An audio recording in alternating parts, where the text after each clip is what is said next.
Olá, meu nome é Alessandra Perali, sou advogada já há uns mais de 15 anos e estou aqui para compartilhar com vocês alguns assuntos polêmicos. Hoje, em específico, nós vamos tratar sobre direito de família, alguns temas bem polêmicos.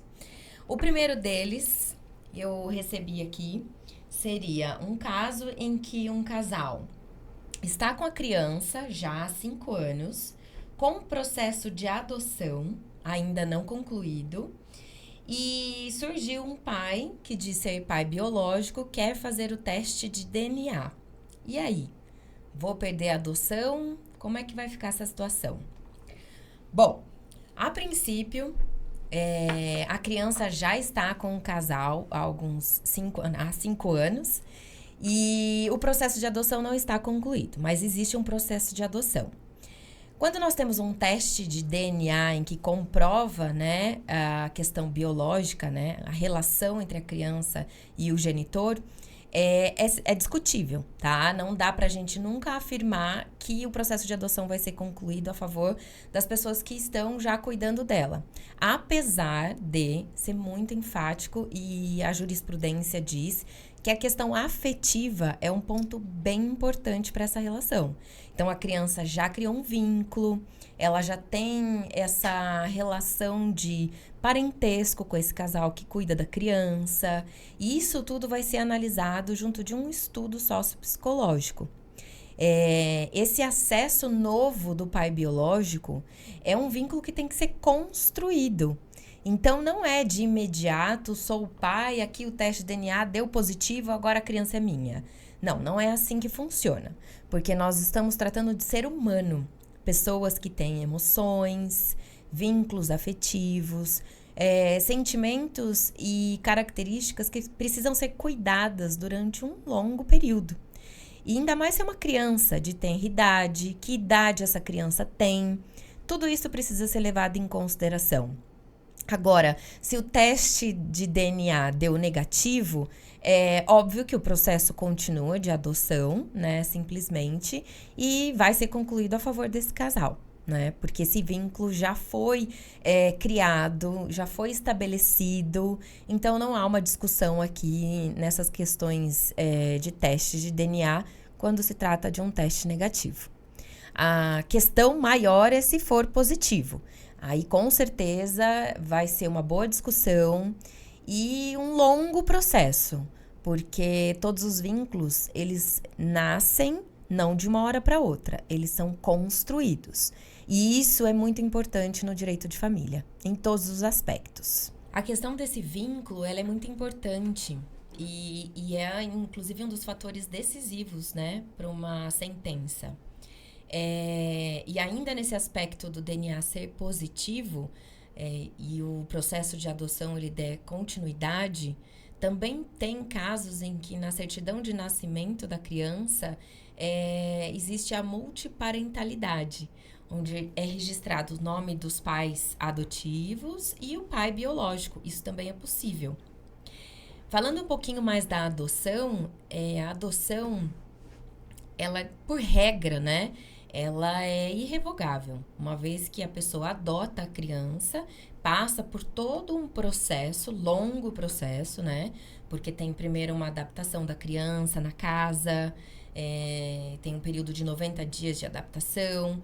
Depois desse período, antes inclusive desse período, tem uma preparação da família para poder acolher essa criança. Então, ou seja, quando você está no meio de um processo de adoção ou quase para finalizar, existe por trás disso um longo período, né? Um período de adaptação, de vínculo, de afetividade, de mutualidade, de respeito da criança com os pais adotivos. E então, a princípio, a regra geral, né, na lei é não ser reversível, porque você já teve essa preparação antes. Mas, inclusive, recentemente, uns novos estudos, diria que 2021, que foi a primeira jurisprudência, né, decisão do Supremo, trouxe um caso em específico que aconteceu essa reversão, né? E hoje falar de de deixar a criança, aquele lar em que ela foi preparada para ser recebida, e voltar para um abrigo, né, uma casa de acolhimento, é traumático demais. Mas existem já decisões nesse sentido. E são casos muito específicos, tá? Porque você precisa ter provas do motivo e da razão que você quer, vamos falar o português claro, né? Devolver a criança, né? Essa criança, pela segunda vez, vai se sentir rejeitada. Então, nós temos aí o aspecto da rejeição, que ela teve a primeira rejeição da mãe e pai biológico, passou por um processo de adaptação, foi adotada e vai passar por um segundo momento traumático de rejeição. E os psicólogos que estão aí acompanhando também vão concordar comigo que para uma criança, você tratar essa rejeição, ela na vida adulta vai ter muitos reflexos, né? E dentro ainda dessa decisão que houve essa reversão, né?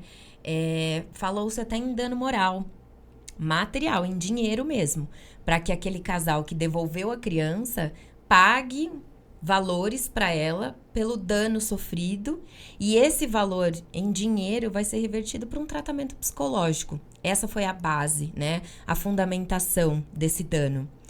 E então, assim, tem que ter muito cuidado nessa questão da adoção. Os pais, principalmente, né, adotivos, tem que estar realmente preparados para isso. Porque, vamos falar dos pais biológicos, né?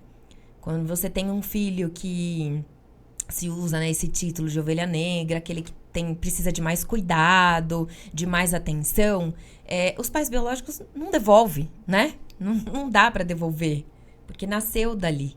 E da mesma forma tem que ser encarado a adoção, né? Você foi lá, tirou de um abrigo, coloca-se assim uma ilustração do abrigo, saiu da barriga e veio para casa, para o lar. Como que se devolve essa criança, né? Eu acho que aí eu vou entrar em outros aspectos mais assim, sabe? É o tal daquilo que não me satisfaz, daquilo que não tá bom pra mim, então eu devolvo.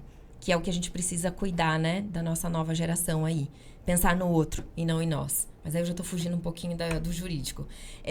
Voltando, então, é possível, tá? Reverter essa questão da adoção em casos excepcionais, com provas, e também lá no Supremo. É um caminhar, tá? Mas a adoção em si, ela tem toda uma preparação que ela é necessária, tanto para a criança quanto para os pais.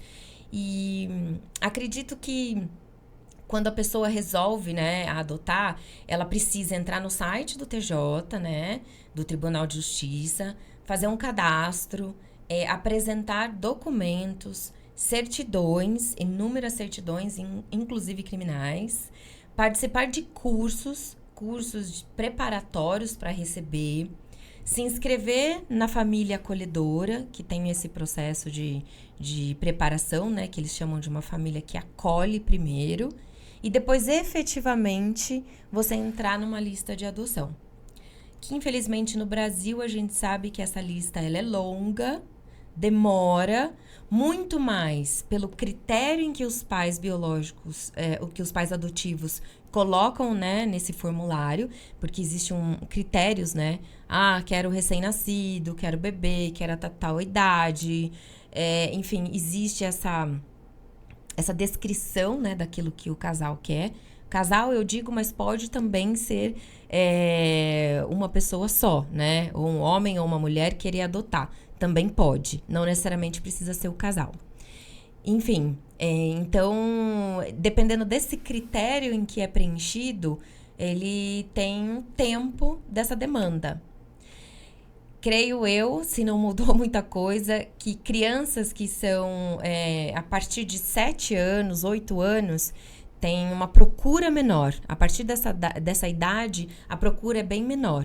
Então, quem coloca essa idade acaba sendo um pouquinho mais rápido essa seleção, vamos dizer assim. Eu não gosto muito de tratar esse tema nesse aspecto, né? Que parece que é um cardápio em que você escolhe. E não é bem assim, porque a gente nunca pode esquecer que a gente está lidando com um ser humano. E que toda atitude nessa fase da criança, ela vai refletir ao ser humano que ela vai se tornar. Então, isso é uma coisa que a gente trata muito no direito de família. Não só na adoção, mas também numa separação, né, num divórcio. Isso precisa ser levado em consideração. Quem essa criança vai ser quando for adulta, tendo em vista o que ela vivencia nesse momento. E eu acredito que nesse tema seja isso. Gostou desse vídeo?